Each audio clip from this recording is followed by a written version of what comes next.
Opa, gente, aqui é o Matheus e hoje nós estamos aqui para mais um vídeo do nosso do canal, né, Tela Eterno, onde no vídeo de hoje nós vamos fazer um react ao Padre Paulo Ricardo sobre o tema da intercessão dos santos, né?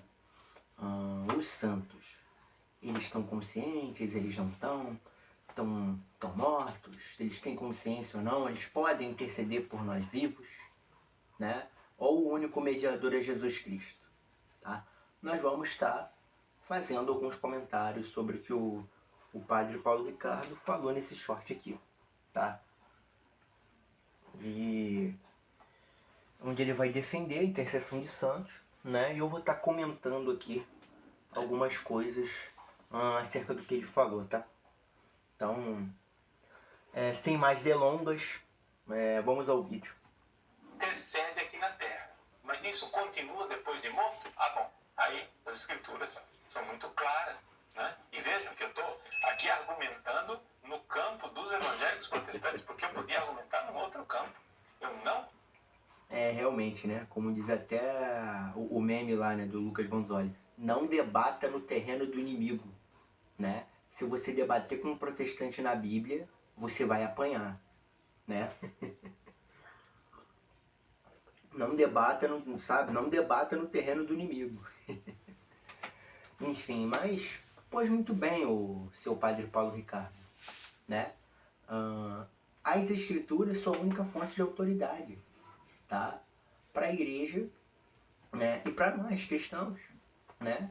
Tanto que 2 Timóteo 3,16 é claro, é categórico, né? Onde fala com todas as letras, tá? Que as escrituras são inspiradas e aptas para toda boa obra, tá bom? Note, padre, as escrituras e não a tradição da Santa Una Madre Igreja, tá bom? As escrituras, tá? Tanto que os bereanos, eles analisavam as escrituras para saber se o que Jesus falava tinha base ou não, tá bom? E Jesus, né, além disso tudo, ele respondeu Satanás com as escrituras e não com a tradição e nem com o magistério da Santa Una Madre Igreja, tá bom? Ele respondeu Satanás com as escrituras, tá bom? E, obviamente, né, não tem nem sentido, né, Jesus não usar a tradição e o magistério se eles fossem de fato autoridade para a igreja e para o cristão, tá bom? Então, sim, Padre Paulo Ricardo, a Bíblia defende o sola Scriptura, tá bom? Isso aí é algo que nós encontramos nas escrituras, conforme eu demonstrei aqui, tá? Mas vamos prosseguir aqui mas vamos prosseguir aqui no vídeo para comentar o restante da fala dele. Preciso de argumento bíblico para as coisas, porque é da igreja que vem a Bíblia, e não o contrário. Quando... Errado, padre, errado, tá? Porque o apóstolo Pedro fala que as palavras do apóstolo Paulo são de difícil interpretação. Ora, não tem como, né, Pedro falar que as palavras de Paulo são de difícil interpretação se ele não as reconhecesse como escritura.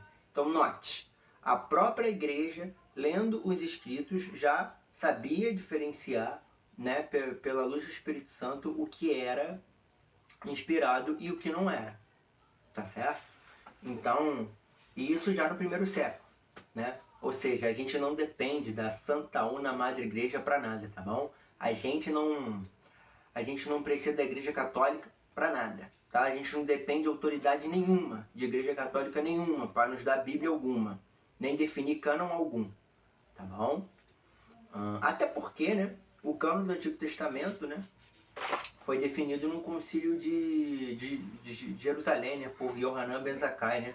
E lá não consta, né, os 7 livros deuterocanônicos, né? Enfim.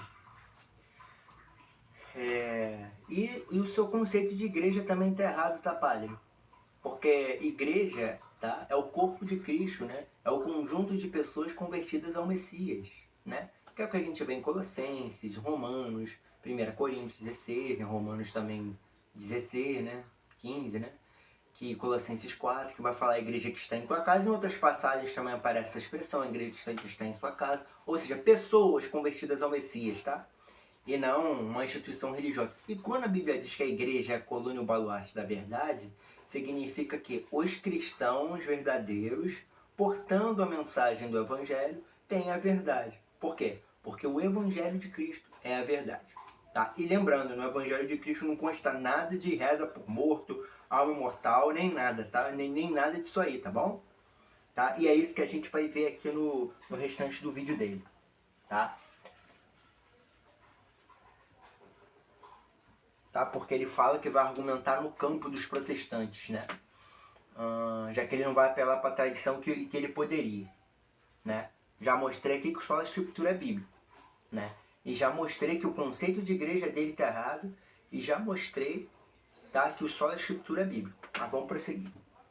Se abre o quinto selo, no capítulo 6 do Apocalipse, vi debaixo do altar aqueles que tinham sido imolados por causa da palavra de Deus e do testemunho que tinham dado, e gritaram com voz forte: Senhor Santo e verdadeiro. Olha só, eles estão rezando no céu, gente. E aqui não tinha acontecido a ressurreição ainda. Eles gritam com voz forte: Senhor Santo e verdadeiro, até quando tardarás em fazer justiça, vingando nosso sangue contra os habitantes da terra? Estão rezando, olha só. Morto reza. Olha que novidade. Os católicos já sabiam disso. Mas e aí, padre? E aí agora vamos comentar a parte final do vídeo dele, né? Ele vai citar Apocalipse 6, né? Como é. Assim, e eu particularmente, eu já sabia que ele ia citar esse texto, tá? Para provar a intercessão de santos, né? E para defender ali, né, por tabela, uma consciência pós-morte. Pois muito bem, Padre Paulo. Assim, o senhor, tá? Não respeita o gênero literário do livro do Apocalipse, né? Porque o livro do Apocalipse está cheio de linguagem figurada, está cheio de linguagem metafórica. Ou seja, você não pode pegar aquilo como literal para poder, de alguma forma, tentar provar que tem santo lá no céu intercedendo, né? Sabe? Até porque, note, o próprio texto fala, né, que essas almas debaixo do altar, elas estão vestidas. Ora, tem como uma alma desencarnada estar vestida? É óbvio que não.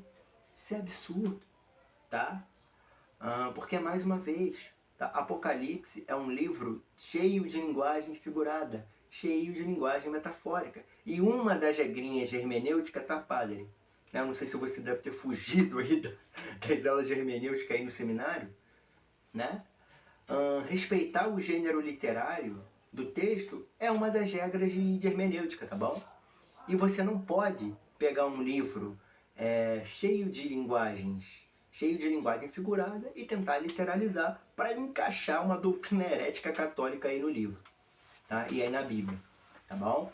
Mas agora, já que João, né, ao escrever o Apocalipse 6, não quer descrever nem alma imortal e nem muito menos intercessão de santo, o que ele quer fazer? Bom, é muito simples, tá? Mais uma vez, isso é uma figura de linguagem, que nem, por exemplo, quando Caim matou Abel, né? A Bíblia vai dizer que o sangue de Abel clamava contra Caim. Ora, o sangue de Abel estava literalmente gritando? Não. Aquilo era o quê? Era uma figura de linguagem, era uma prosopopeia, tá bom, Padre Paulo? Né? Que é você dar vida a seres inanimados, a coisas inanimadas, tá bom? E aquilo significa o seguinte, que Deus iria vingar a morte de Caim, a morte de Abel, tá bom? Como a mesma linha de raciocínio se aplica a esse texto aí que ele mencionou de Apocalipse 6. Ou seja, que Deus iria vingar, né, o sangue, né, no caso a vida, né, daqueles crentes, né, que deram que foram mortos na grande tribulação. Tá bom? É isso que o texto quer dizer. E João era judeu e ele conhecia, né, obviamente, essa passagem. Tá? Não tem nada de santo no céu rezando, muito menos de santo consciente. Tá bom? Isso é uma heresia de origem pagã, inclusive. Sabe? E não tem nada disso nesse texto, né? Até porque, primeiro, né, a alma, eu já falei aqui, né, mas vou repetir, a alma é o que a gente é, e o ser humano morre por tabela, a alma morre. Tem tipo de texto bíblico para isso, tá bom? E outra coisa, Padre Paulo, esse texto prova apenas que Deus, de Apocalipse 6, prova apenas que Deus vai vingar a morte, né, dos crentes que forem mortos na grande tribulação. Mais nada, mais nada. Não tem nada de intercessão de santo, nem de alma imortal aí. Né? Até porque, né, o único mediador entre Deus e a humanidade, o único que está no céu e que pode interceder pelos crentes é Jesus. 1 Timóteo 2,5. Né? Que fala, né, que para nós há um só Deus e um só mediador entre Deus e os homens, Jesus Cristo o homem. Então nós só tem um mediador, um único, tá? Que pode fazer mediação entre o crente e Deus, que é o Senhor Jesus. Né? Já que ele é as primícias do que dorme, já que ele é as primícias daqueles que dormem, como diz 1 Coríntios 15:20, né? Ou seja, aquele que é o primeiro que ressuscitou em corpo glorificado para nunca mais morrer. Tá bom? Não tem nada de alma imortal, muito menos de intercessão do santo, muito menos de catolicismo ou de qualquer doutrina católica, tá?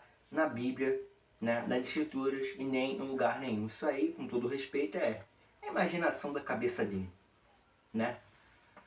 Enfim, então é isso, tá? Então esse foi o vídeo, tá? Espero que vocês tenham gostado. Peço encarecidamente, né, que vocês curtam, compartilhem e comentem, tá? Se aparecer a opção para você, também peço para você hypar o vídeo, tá? Para que a verdade de Deus e de Cristo e do Evangelho possa chegar a mais pessoas, tá? Deus abençoe.